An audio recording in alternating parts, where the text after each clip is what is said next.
Welcome to episode 11 of The Culinary Citizen, a gastronomic guide to international relations. This is Sam Chappell-Sokol. And Kelsey Marr. Each week we introduce you to a concept or theme connecting food and people around the world. This week we're going to have a short episode discussing state dinners in the U.S. as a form of culinary diplomacy. We'll focus on the U.S. in this episode, and then next time we'll get a bit more international. So to start, we'll talk a little bit about what a state dinner is. Why we're talking about this right now is that we've had a flurry of state dinner activity in the past months involving the Obamas both at home and abroad. They were recently in Argentina and Cuba, and we recently hosted the Canadians at the White House. So we thought this would be a good time. Also, next program, we'll be welcoming Elaine Mann, PhD student in Ireland, who is studying Irish dinner diplomacy. So we thought this would be a good preview to that show. So let's look a little bit at a definition. This is from the White House Historical Society, who says a state dinner honors a visiting head of state or head of government or reigning monarch. It's one of the grandest and most glamorous of White House affairs. It is part of an official state visit and provides the president and first lady the opportunity to honor the visiting head of state and his or her spouse. It is a courtesy or an expression of goodwill and a way of extending hospitality. It brings to mind the tradition of breaking bread with friends to seal a friendship. It is an event that also showcases global power and influence. The traditional toasts exchanged by the two leaders at the dinner offer an important and appropriate platform for the continuation of the serious dialogue that has taken place earlier in the day, or in the days preceding, the days afterward. So, Kelsey, what does that look like on the ground? Yeah, so it's usually an elegant event that the president and the first lady host. It's pretty interesting doing the research. It's not really food related, but in the Canadian state dinner, both the Canadian wife of the prime minister as well as the First Lady of the United States, they both were Canadian designers. So it's going down to even those small details, as we'll discuss later with food, representing the country that we're hosting, as well as making sure that we're representing the United States in different ways. Right, and to me it really is an opportunity to showcase all aspects of cultural diplomacy. There's, as you say, I guess, sartorial diplomacy, who you're wearing, always very important. Who the First Lady wears is very important in every single one of these discussions. There's culinary diplomacy, what you eat. We'll talk later about chefs invited to work at these events. There's like celebrity diplomacy, who's invited to these events. There's musical diplomacy, it's who's invited to play. Also, it's a showcase of cultural diplomacy in order to build a better relationship. So this is how it fits in to me, to culinary diplomacy and to diplomacy writ large. It's an opportunity for the president, the first lady, the White House, or if you're talking about on a more international stage, any head of state, to welcome in a very official and very fun capacity, as opposed to a working lunch, which is the other sort of official meal that is hosted during a state visit. A much more fun way, a much more entertaining way to show relationship building. And as you just mentioned, that's the new definition of state dinners in the United States. During the 19th century, every winter social season, to honor Congress or the Supreme Court or members of the diplomatic community in D.C., the First Lady and the President would host dinners, and those were called state dinners. It wasn't until 1874 when Ulysses Grant had King David Kalakaua from the Kingdom of Hawaii to visit that state dinners were considered for visiting heads of state. At the time, Hawaii was, of course, a sovereign nation, so this was a visit of a sovereign head of state, King David Kalakaua, of the Kingdom of Hawaii to Washington, D.C. I don't know exactly what was served at that meal. That would be some interesting research to do. Mm-hmm. For sure. So in the interim, since 1874, that definition has become cemented. State dinners, there are fancy dinners every social season, quote unquote. to honor Congress, to honor the Supreme Court, members of the diplomatic community, friends of the White House, etc. Every December, there's something like 25 parties hosted at the White House. But a state dinner is a singular event honoring visiting head of state. And these can happen once or twice a year. It's not much more than that. There was a full year in which the Obamas didn't host anyone. I think you found that there's been 11 state dinners under the Obama administration. They have been, and I think that I'm just speculating here is probably due to the economic nature of the United States since the Obamas have been at the White House. But if you Yeah. look back to previous presidencies, I came up with some numbers off the internet. In Johnson's 11 months, he hosted 54 state dinners. Reagan in his 2 terms hosted 52, and Carter hosted 28 in his 1 term. So I Wow. think it really depends on how social the people are in the White House, as well as how prosperous and what are their motivations. It looks like instead of doing state dinners, the Obamas, or President Obama and his wife, tend to wine and dine their guests at restaurants around DC rather than hosting the large state dinners, because it's estimated that each state dinner costs around $500,000 from the State Department. Wow. Yeah. Right. And it's as you said, it's the State Department that's paying. So a lot of I don't want to say like presidential haters, but in any administration, when things get expensive, people tend to take it out on the president. And every meal, every member of staff throughout the year is paid for by the family itself. It's not paid for by the State Department or the White House. So your normal breakfast, that's paid for by the family. State dinners are separate. They're actually paid for by the State Department, but they're paid for by taxpayers. So it really needs to be a reflection of the times. I was reading that during World War II, a state dinner looked a lot like a state dinner before, but the food was just much, much more simple and much more basic because it reflected the fact that there was rationing going on, and the Roosevelts didn't want to show off and didn't want to say, we can afford this, you can't afford this.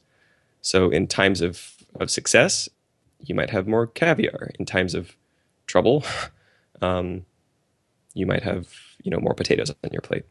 Kind of related to the economics of the state dinner, but slightly more dramatic. I don't know if you have Netflix, Sam, but I do. there is a French movie about Mitterrand's private cook Yeah. called Haute Cuisine. Haute cuisine, yeah. Yeah, and it discusses that's one of the reasons, presumably, why his private chef leaves is because of the cost to provide the meals in the private kitchen. Yeah, I thought that was a really interesting movie. It's very culinary, diplomatic, very interesting movie Oriented, in yeah. terms of, yeah. If you haven't watched this, everybody listening to this, you should either borrow your parents' Netflix account password or get on yourself. But Haute Cuisine is about, it's about a chef who lives in the country, a woman who lives in the French countryside, who is tapped by Francois Mitterrand, the French president, to come and cook at the Élysée. Élysée? Yeah. Yeah, the palace. The palace, the French, where the president lives, to cook country food, to cook food like he grew up with, as opposed to the fussy French food of the city. So it talks about the gender differences between who the staff is in the kitchen versus who this newcomer, this woman who is a very successful, very accomplished chef, cooking more country style food as opposed to more urban elite food. So highly recommended. I don't know if there are any state dinners in that movie. No, I think, well, it's usually for his guests, and some of the guests were We're visiting heads or right. dignitaries, right? So interesting. Yeah, and I think it'll be totally applicable for a later conversation that we'll have in this podcast about when a visiting chef does come in, what Right. does that look like in the kitchen, and what is the experience of the visiting chef? Yeah, let's talk about that right now. Why not? So we can talk a little bit about the preparation for one of these things. So, you found, and I think that I've heard this before, that to organize a state dinner in the United States it takes about 6 months of preparation and planning, At uh, least six at months, least. yeah. And Usually that seems more. like a long time, but if you think about seating arrangements, if you think about guest lists, if you think about sourcing all the food, you think about the protocol, and the protocol of a state dinner is highly complex, from seating arrangements to greeting lines to who's going to speak when, who's going to give the first toast. Protocol is itself a highly historical, highly traditional, and a very important component of all interactions between um, gov- governments. And the heads of state, especially, are at the pinnacle of the government, and therefore the protocol between visiting heads of state is really the most important moment for officers of protocol, for protocol to get it right. Hmm. So you might be thinking, for 6 months, are you going to seat who you're going to sit at the head table with the president and first lady? Um, And I think who's this is totally relatable, Sam, to whenever you have your own dinner party. You have to think of Yeah, like what personalities will go together, who will benefit from new contacts, like maybe a businessman and a lawyer. You would want to pair them together for right. contact's sake. Or two congresspeople who have been on opposing sides of an issue. I mean, you're not going to Firstly. necessarily have them at your own little dinner, but at a state dinner. But Right. yeah, we all think about protocol every day when we think about, at Thanksgiving.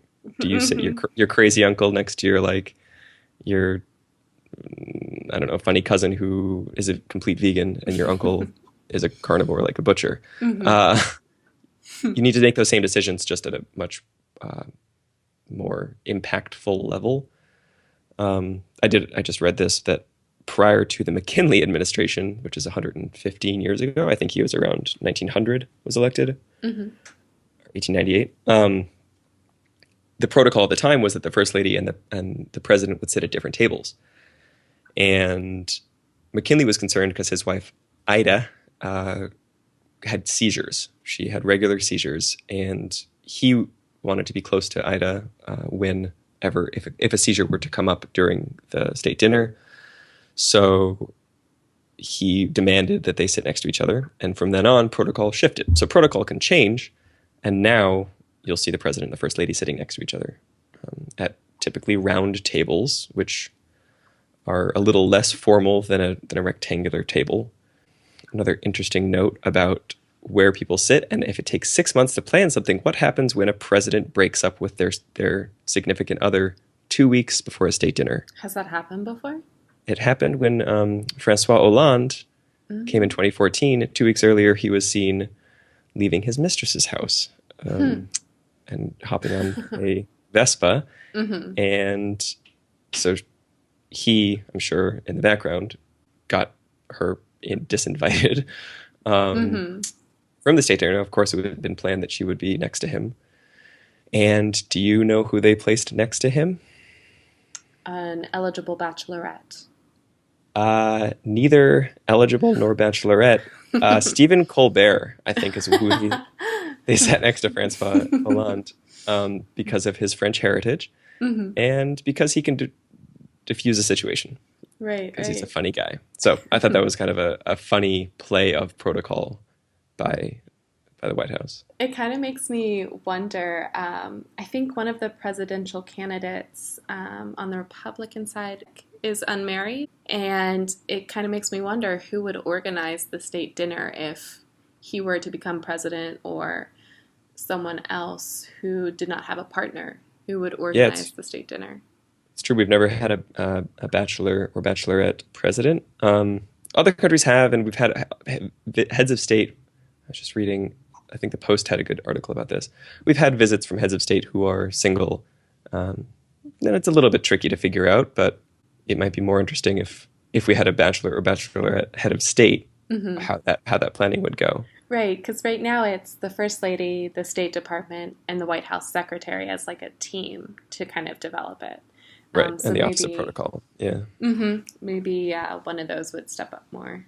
So some important questions in organizing a state dinner.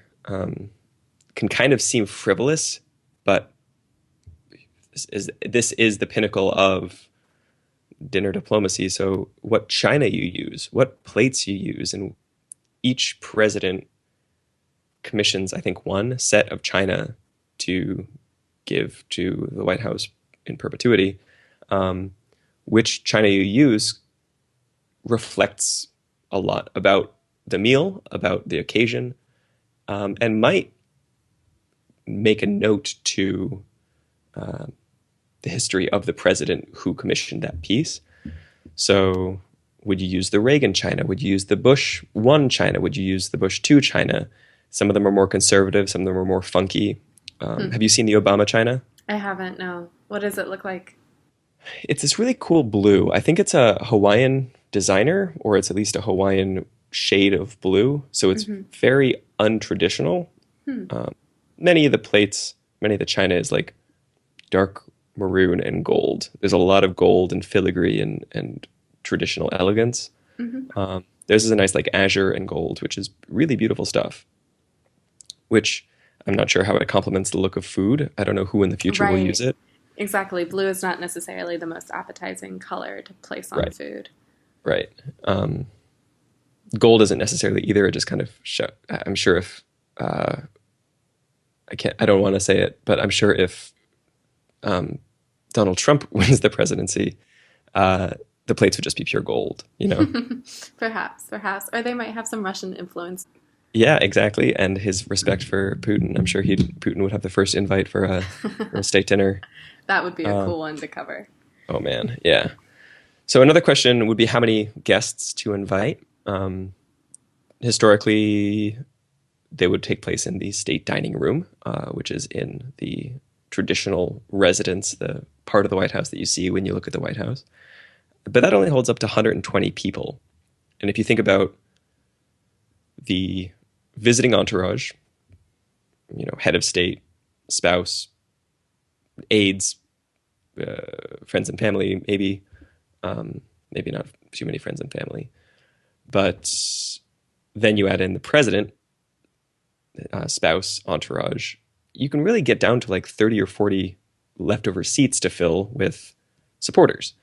And that's not very many because this is the biggest social event in Washington, D.C. It's a big ticket. You really want to be able to give it to a lot of people. So the Obamas have started to set up a tent on the South Lawn so they can host up to 400 or so folks, which is cool, but it's also a logistical nightmare Right. uh, to heat it, to cook for it, to set up all of that. So that's been a more recent innovation. And then who do you put? Who would you invite to a state dinner if it was, let's say you're hosting the Chinese premier? Who would you invite? Mm. I would probably. Oh, that's a hard one. I would probably invite a lot of businessmen, Sure, um, probably a lot of exporters.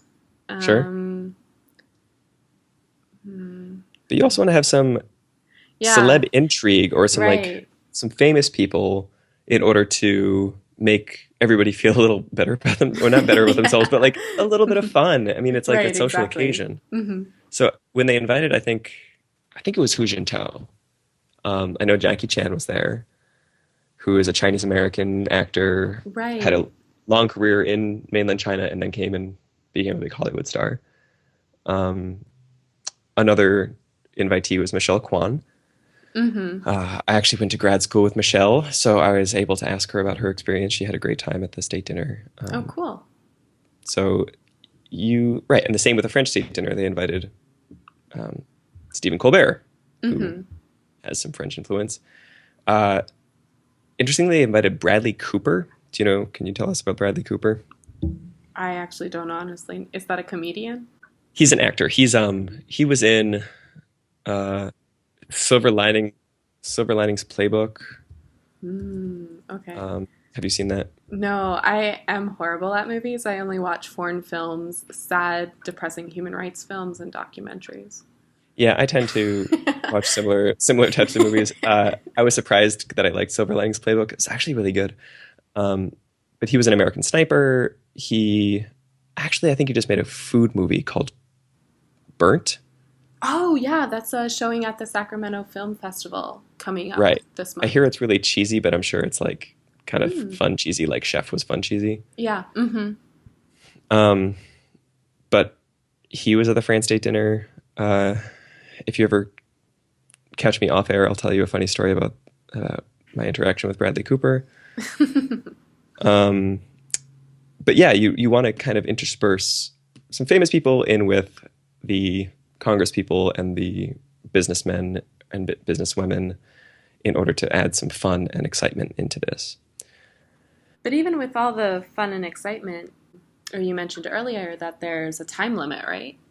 Yeah, so my impression is that these things are very short. It's a 3 or 4 course meal that has to be finished within something like 55 minutes because the whole time you bring the entourage in, there's a lot of handshaking, there's a lot of you know meeting and greeting. Then you sit down for dinner, but then you have to be up and dancing very quickly thereafter, and then you have to be out. So I think the whole thing is probably under 3 hours, which leaves about an hour for the dinner. Mm-hmm. And I pulled up the menu from the France State dinner. I just happen to have that one up. Let's take a look. First course. Well, this is interesting. They served American caviar. Hollande banned caviar from his table, from his events, because it exuded luxury. And we're talking Hmm. about, in a time of economic questioning, economic trouble, you don't want to show off too much. Right. But the Americans showed off American caviar, a fingerling potato velouté, quail eggs, and crisp chive potatoes. That was the first course.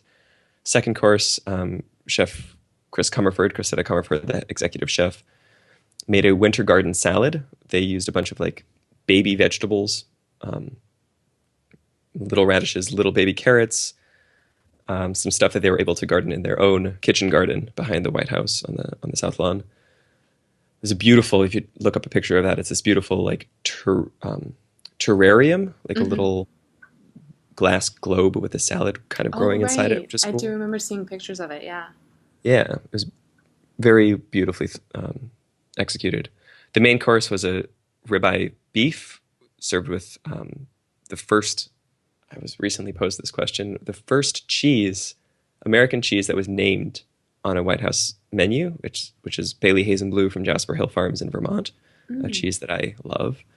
And then dessert, the White House served a Hawaiian chocolate, which was of course the Obama influence, ganache, and vanilla ice cream and tangerines.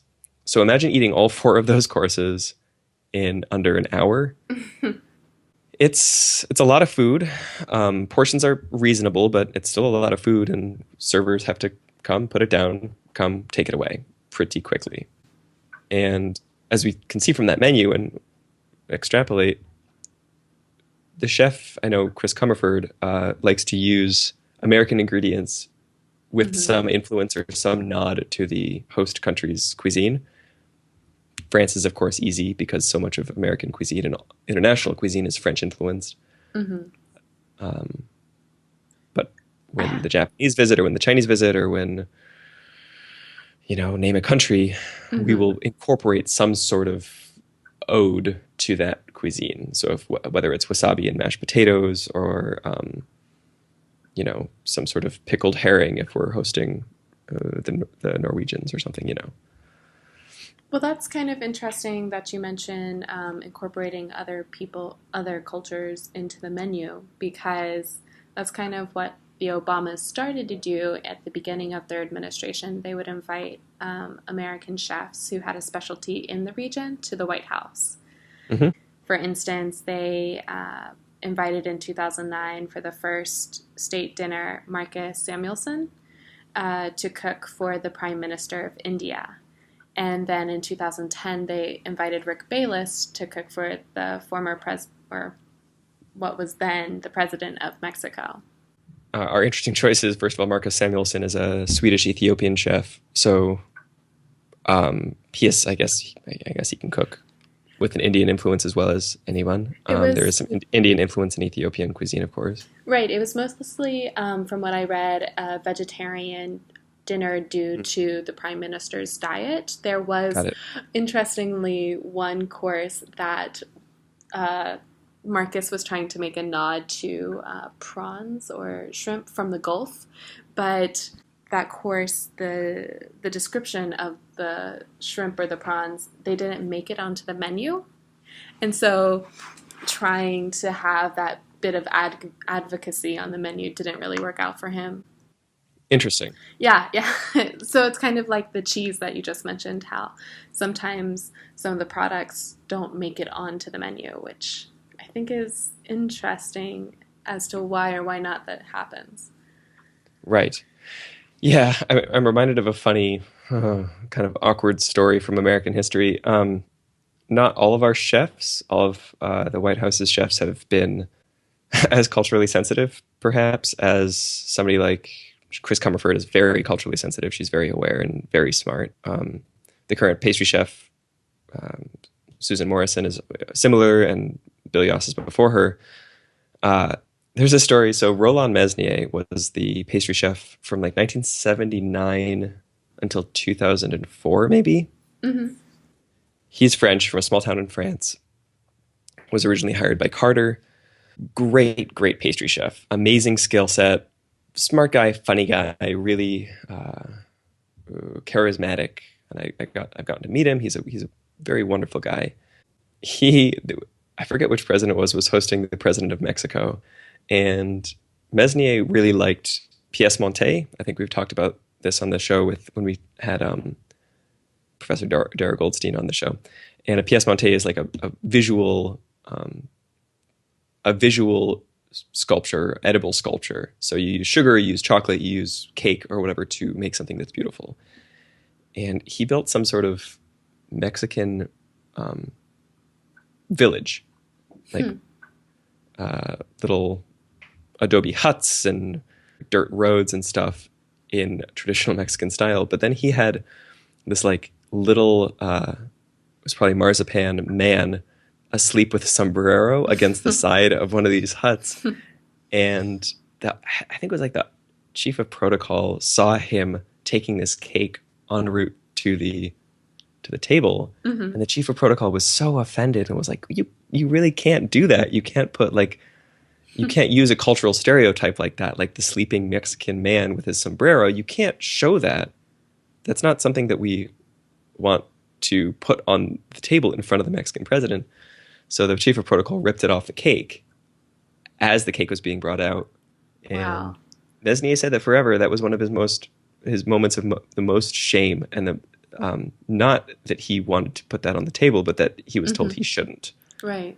and he felt offended that he was questioned by the officer of protocol for making that decision. So, just interesting aside about cultural sensitivity and Well, I think the pastry chefs rocked it at the Canadian US state dinner recently. Three of the pastry cooks spent a full week making their dessert, A View from the Mountaintop, which was 22 trays of little bears, tiny trees, and different sweets all lined up. ooh, Yeah, you should definitely look at the picture because it's very endearing. It's like sugar trees and little bears on this backdrop of these beautiful snow-capped mountains. I don't know if it's an that's actual beautiful. postcard or if it's like a sugar mountain picture.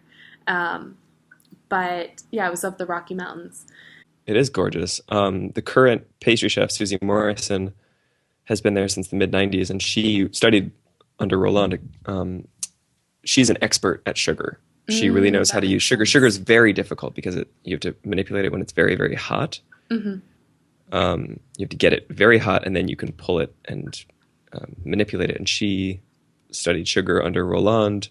It's a very old school pastry style, Hmm. and not a lot of chefs still have that amazing skill set. And Susie's retained it. Um, I assume, looking at the picture of the Rockies, I don't know if it was her or Bill Yossis, but they introduced a style of photo, like almost laminating Hmm. pictures onto Right. sugar.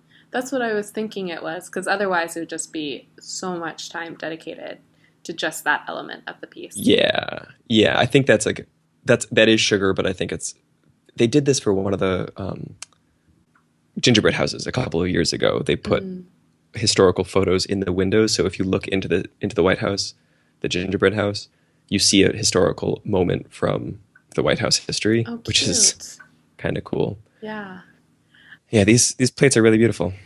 I think also another part of the dessert, which was kind of like the only hiccup that was reported in the dinner for the Canadian Prime Minister, was the choice of using New England maple syrup as opposed to Canadian maple syrup.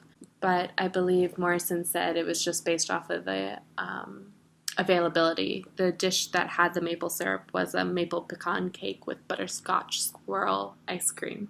That sounds delicious. Yeah, yeah, definitely. And I think it was an interesting choice as opposed to previous state dinners when it comes to the menu. The choice of lamb chops and using lamb. It Hmm. seems that the Obamas have gone more with lamb as a meat as opposed to beef, which was traditionally the choice of cut because it was overall like a little bit more acceptable in like the fanciness as well Mhm. as everyone kind of likes beef as Beef, opposed right. to like the mundaneness of chicken or the complications of pork. Right.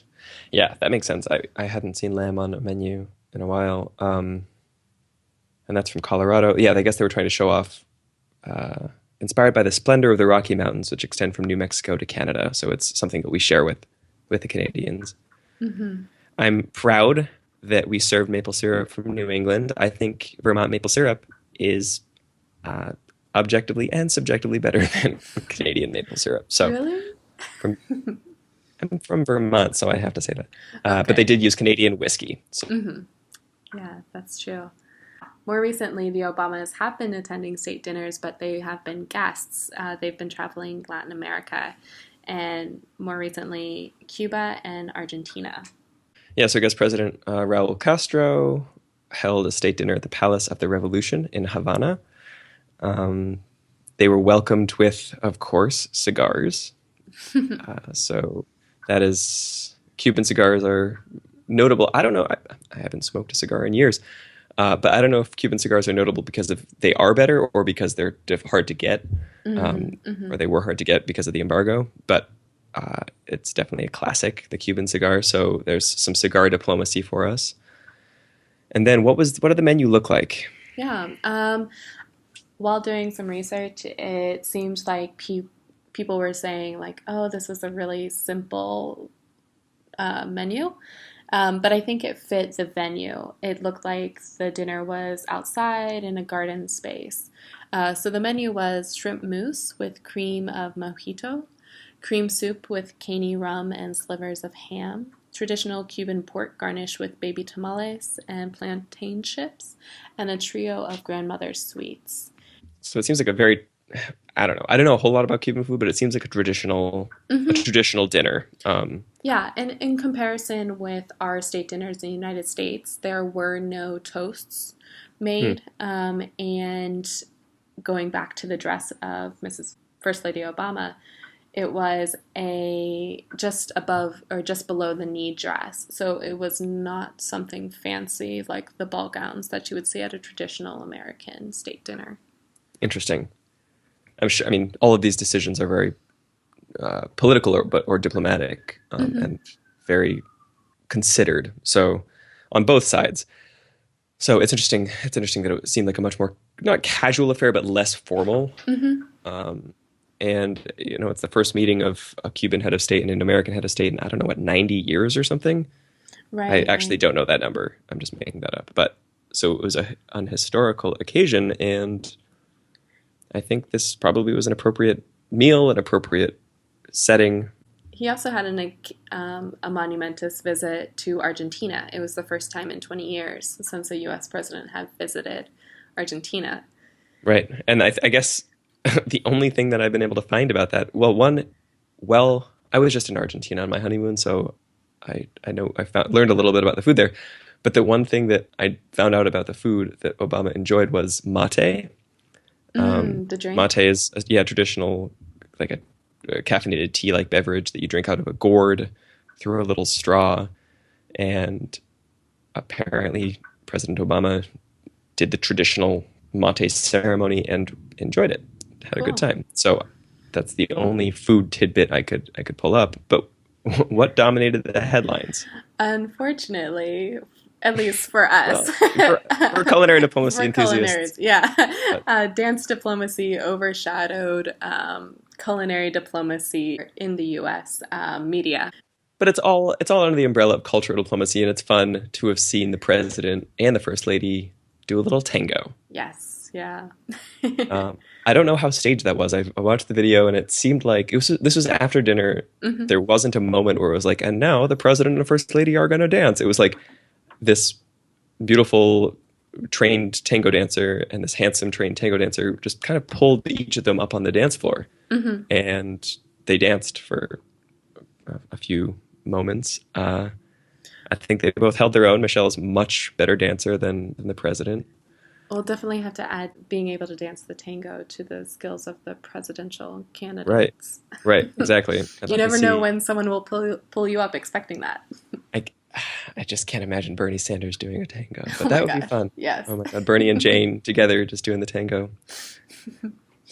So let's not ramble on too much, but let's zoom out a little bit and Hmm. discuss how do state dinners. I mean, this is a very brief overview, and maybe sometime we can get more into the menus or more into the protocol or more into the history. I mean, there's the Carter archives have Huge amount of dozens and resources. dozens of just menus that you can Hmm. pour through and realize, like, why did you serve chicken to this head of state or beef to that one? It's like you can do so much analysis of that. And I think Elaine will actually, in our next episode, Elaine Mann, I mentioned, will be talking about Irish dinner diplomacy. She has been working on a framework developed by a Belgian scholar, analyzing what's served and who's invited to state dinners and how it affects diplomacy, I think, writ Hmm. large. And I think that's fascinating. And we can do, I'm excited to talk to her and learn more about the analysis. But on a bigger, on a bigger level, what is the importance of a state dinner?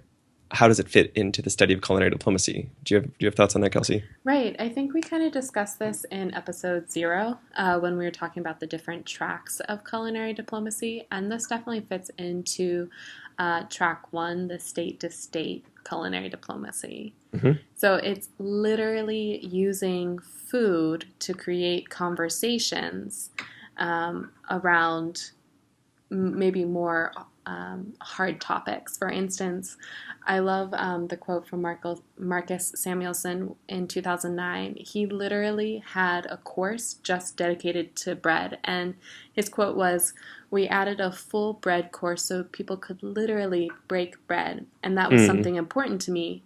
People didn't know each other."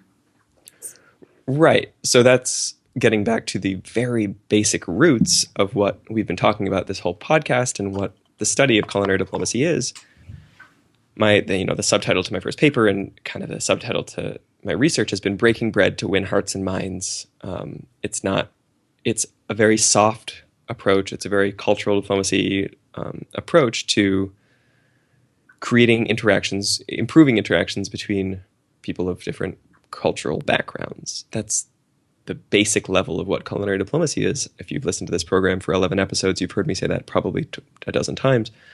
But as you say, this is literally what's going on at the table. It's the president and the Chinese premier, or the Mexican president, or the French president breaking bread together.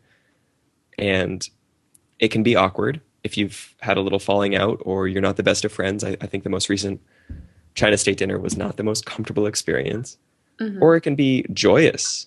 I think when the French come, or when old friends get together, historical national friends, not necessarily personal friends, it can be a joyous occasion where you renew, like the Canadians. Trudeau is this his first, of course, his first state visit to the United States. Hmm. Right.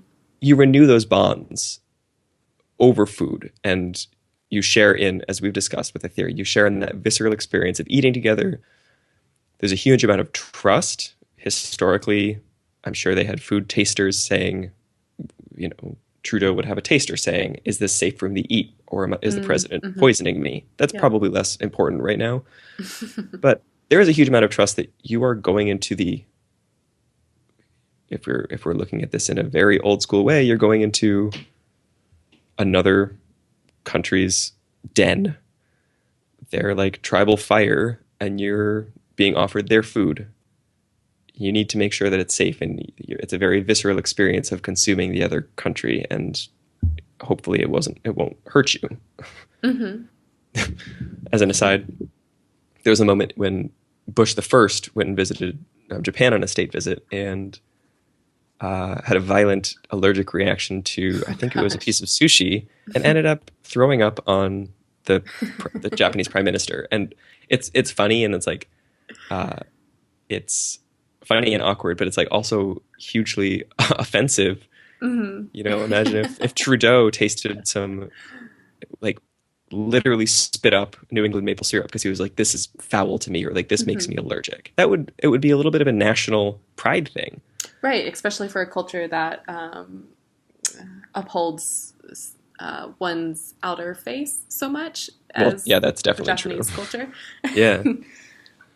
So, yeah, coming back to it, it's a very visceral experience to host for a meal, for an official, for a sit down with a visiting head of state. Yeah. And I think that means the state dinners are integral to, as you say, the kind of the track one government to government level of culinary diplomacy. Exactly. And so next time we'll get more of an international perspective when we talk to Elaine Mann. As Sam mentioned earlier, she's a doctoral candidate at the Dublin Institute of Technology, and her thesis discusses the history of dinner diplomacy in Ireland, as well as developing a research methodology to see the impact of state dinners. Sure, in a diplomatic context. So I'm excited for that. Elaine is brilliant, and we look forward to speaking with her at more length. So thanks, Kelsey, for an enlightening discussion. Of course, same to you. Yeah, and thank you all for listening to us, Kelsey and Sam, The Culinary Citizen today. As always, you can connect with us on our Facebook page. Look up The Culinary Citizen. And now, as we have been on for a couple months, you can subscribe to the podcast on iTunes. So you can just Google The Culinary Citizen iTunes or podcast, and we'll come up. You can rate us on there if you are moved to do so. And if you ever want to reach us, whether if you're working on a cool culinary diplomacy project somewhere in the world and want to feature it and be on the air, or you just want to chat with us, talk to us about your thoughts on the field, feel free to send us an email at culinarycitizen@gmail.com. That's CULINARYCITIZEN @gmail.com. Thanks again, and until next time.